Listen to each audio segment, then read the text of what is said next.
Good morning, everybody. Thought we'd do a little walking talk this morning. Won't be a real long one because it's going to start raining again soon. I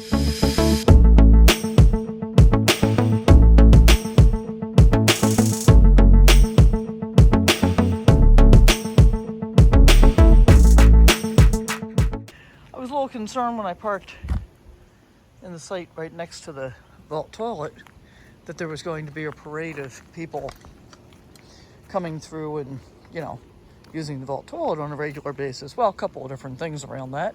One is there's no parade of people. Let's just take a look here. There's these folks that are on the opposite side of the road from me with the pontoon boat.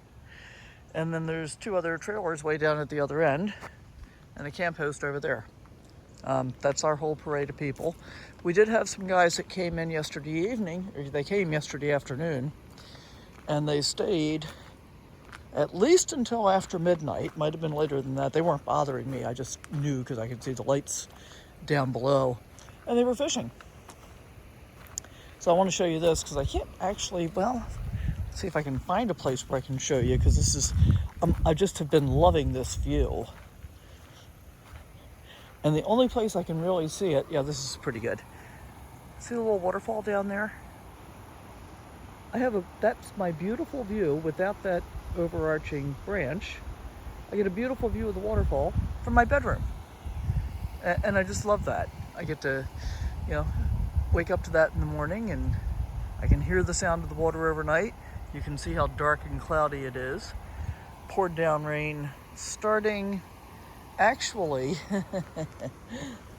much earlier than it was supposed to. It was supposed to start at like 5 o'clock this morning, and it pretty much rained all night long.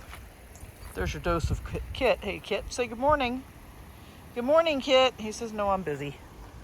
I'm busy. And I'm planning to leave today, so I was kind of getting things ready yesterday. I hooked up my water hose yesterday, and I filled up my water tank. And then eventually I went out. I was thinking I was going to take a shower this morning and then disconnect my hose after I refilled again. But then I realized I'm so over full, because I always overfill full until water just runs out. What you sniffing, sniffer? Concrete picnic tables here. That's pretty cool. I'm always over full when I'm actually getting ready to pull out of a place like this. And so I could take a shower, and then I'd be at a point where I wouldn't be sloshing water down the road and losing a gallon or two anyway, because it doesn't take very much for me to take a shower.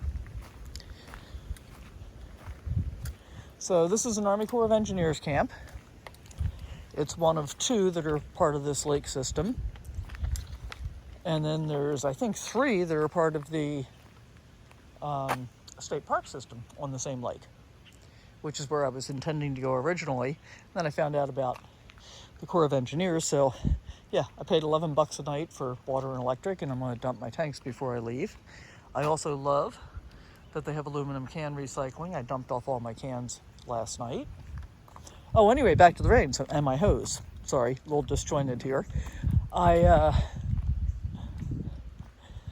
had left my hose coiled up and laying with the storage bin where I keep it, with the door open.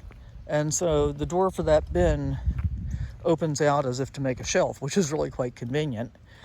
And I was doing it that way because I don't expect to have electric hookups again anytime soon. So I'm going to put my electric cord back in and then put the hose on top of it when I got ready to leave today. Well, I got to thinking about the weather forecast last night, right after I'd gone to bed. And I thought, if it's going to start raining overnight, my hose is going to be soaking wet, and I'm going to have the issue of having water get into my storage bay as well. I didn't like the idea of that, so I got up, threw on some clothes, went out and put that away, and boy am I glad I did, because it positively poured. I mean, I don't think I was back in bed for more than 10 minutes, and we've got lightning and thunder and pouring down rain. It's like, wow. Okay, so that was a thing.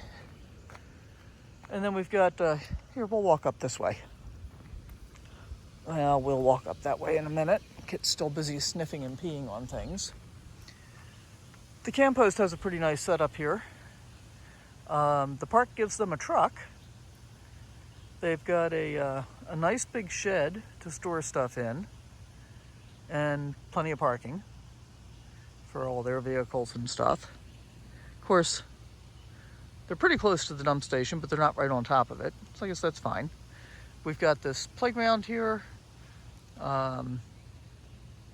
Kit went down the slide yesterday with me. He likes going up the slide, going up the steps and stuff, but he's not wild about coming down the slide. But I make him do that periodically. And then we got a shower house over here.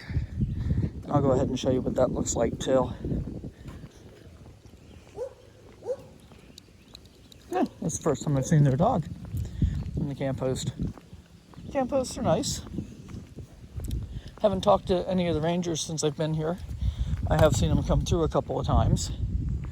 And, overall, I think they do an excellent job of maintaining this park. Oh, I only noticed bathrooms on the other side before. I didn't notice that there were two on this side as well. I bet these don't have showers. Nope, they do.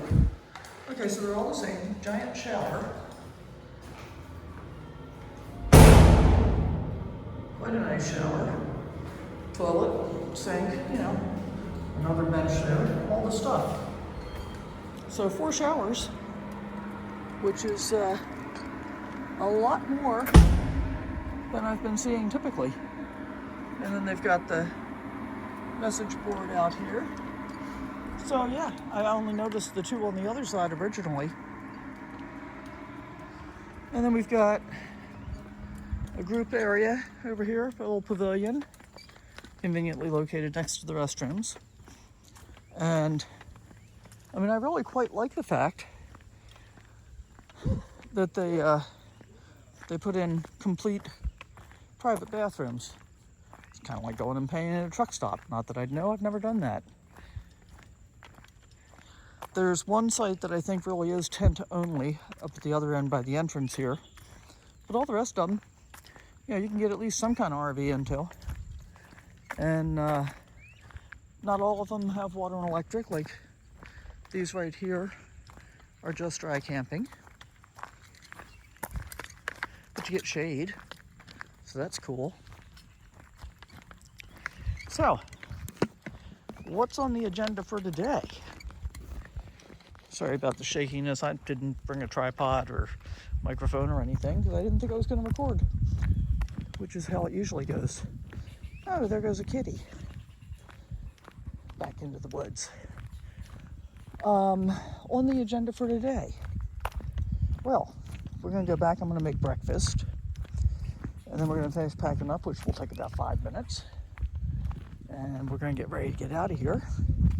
We are going today to the geographical center of the contiguous United States, and I'm pretty excited about that because part of this whole trip, I don't know why I call it a trip. I'm not really on vacation, but my overarching plan is that I'm going up to Maine, where I've never been in my entire life, to check out the fall colors. And I'm kind of calling this route that I'm working on right now Geographical Extremes. So geographical center of the contiguous United States, and then I will get to the northeasternmost point, the northernmost point, and the easternmost point, all in Maine. And then I'm going to go south, mostly along the coast, I think, and end up going all the way down to Key West, because I've never done that before either. And then I'm going to come back across the Gulf Coast of Texas, and hopefully into Arizona by mid-February. That's my overall plan. I think I'll be able to pull that off without too much trouble. So today is the geographical center of the contiguous U.S. Boy, I like saying that over and over and over. See, here are the ones that are down here at the end. These 2 campers here. This Jayco was here when I got here.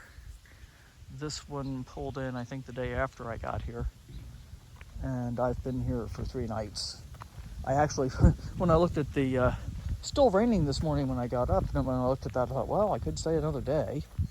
And I could, but I don't want to because, so I came here because it was hot. And because it was really hot. I mean, upper 90s, over 100. And I wanted to be able to plug in and run the AC all the time. Well, today the high is only supposed to be 80. And basically for the next week along my route, the worst I'm going to see is like 83. Now, it's more humid as I'm heading east, but, you know, is what it is. That's just one of the things I'm going to have to deal with. So, but being 20 plus degrees cooler is going to help a lot, even though the humidity is going to go up a little bit. So we'll deal with that. And then back to what else we're going to see today. The world's largest ball of twine. Except that apparently there's some contention about what's really the largest ball of twine.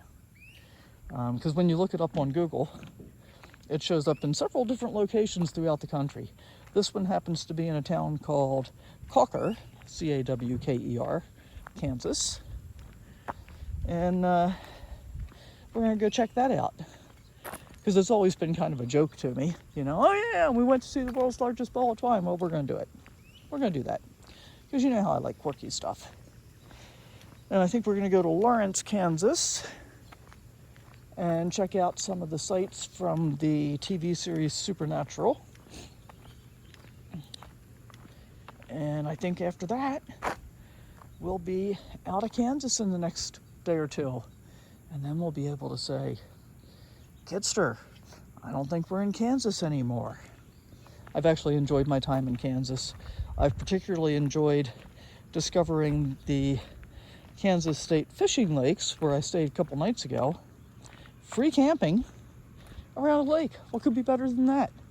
I mean, it's all dry camping, but that's, you know, absolutely fine by me. And same thing, people come in and fish in the evening and the early morning, and it's nice and quiet overnight. Hard to beat that.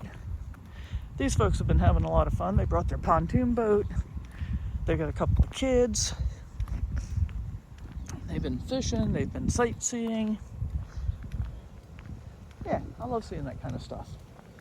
And so here we are, almost all the way back around the loop. And I might just go ahead and publish this in real time, which will be out of sequence. But that might be okay. I think I may go ahead and do that. We'll see. Okay, we're going to go ahead in now and get breakfast and then finish packing up and hit the road. Thanks for coming along on our morning walk. Hope you enjoyed it. Let me know what you think down in the comments below. And as always, you know, I really appreciate you taking the time to watch my videos. So thanks very much for that. And we'll see you next time.